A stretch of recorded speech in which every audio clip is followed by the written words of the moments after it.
Most men live in a prison, not made of steel bars, a prison made of opinions. Every decision they make, every word they speak, every move they take, filtered through one question: what will people think? And the worst part? They built that prison themselves, brick by brick, year by year, one small compromise at a time. Marcus Aurelius said it clearly: "It never ceases to amaze me. We all love ourselves more than other people, but care more about their opinion than our own." Read that again. You love yourself, but you live for others. Here is the harsh truth. The people whose opinions you fear, they are not thinking about you. They are too busy worrying about what you think of them. You dress to impress people who don't notice. You stay silent to avoid judgment from people who forgot you existed the moment you left the room. This is not living. This is performing. Think about your day yesterday. How many decisions did you make based on what you actually wanted? And how many were shaped by fear? Fear of looking stupid, fear of being judged, fear of standing out. Most men cannot even answer that question honestly, because they have been doing it so long they forgot who they were before the fear started. So why do we care? Because the brain is wired for it. Thousands of years ago, being rejected by the tribe meant death. Approval meant survival. Your ancestors needed the group. Alone in the wild, you were food. But that time is over. You are no longer in danger if someone disapproves of you. No one will exile you from the village for speaking your mind. No one will leave you to die in the cold because you wore the wrong thing. Yet the fear remains. Old wiring, running in a modern world. And social media made it worse. Now you can see exactly how many people approved, exactly how many didn't.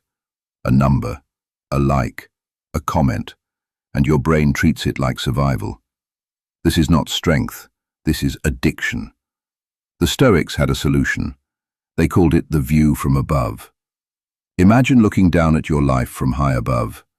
See yourself, see the people around you, see the city, the country, the world. Now zoom out further, see the planet, small, quiet, spinning in silence. Now ask yourself, in 100 years, will anyone remember what they thought of you on this day? No.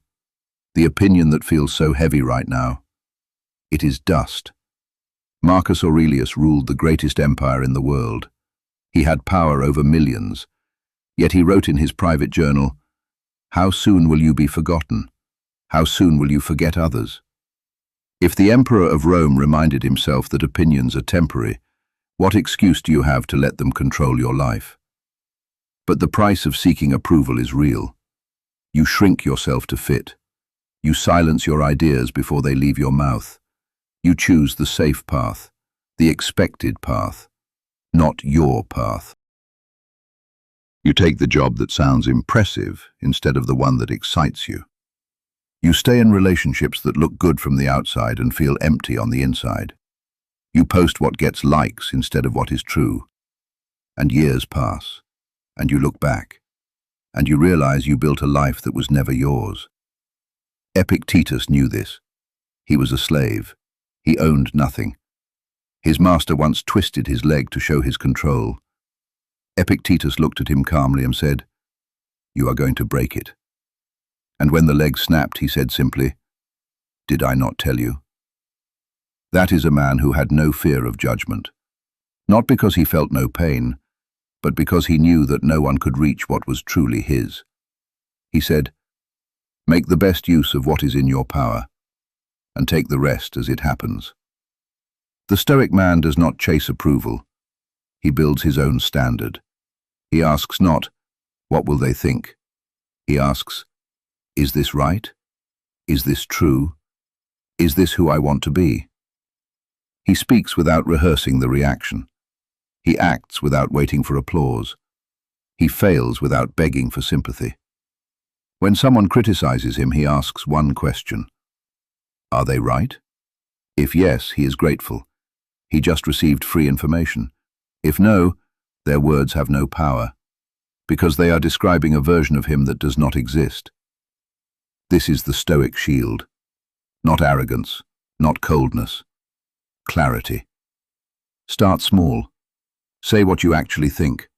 Wear what you want to wear. Take the path that feels right, not the one that looks right. Disagree out loud when you disagree. Let silence be your answer when words would only please. Let people misunderstand you. Let them judge. Let them talk. Because while they are talking about you, you are moving. Every great man in history was misunderstood in his time. Every man who changed something was first called foolish, strange, arrogant, too much, not enough. They kept going anyway. The moment you stop caring what people think is not a moment of arrogance. It is a moment of freedom. Your posture changes. Your voice steadies. Your decisions become faster, cleaner, yours. You stop shrinking. You stop rehearsing. You stop performing. And you start living. The prison was never locked. The door was open the whole time. You just had to decide to walk through it. Follow for more Stoic wisdom.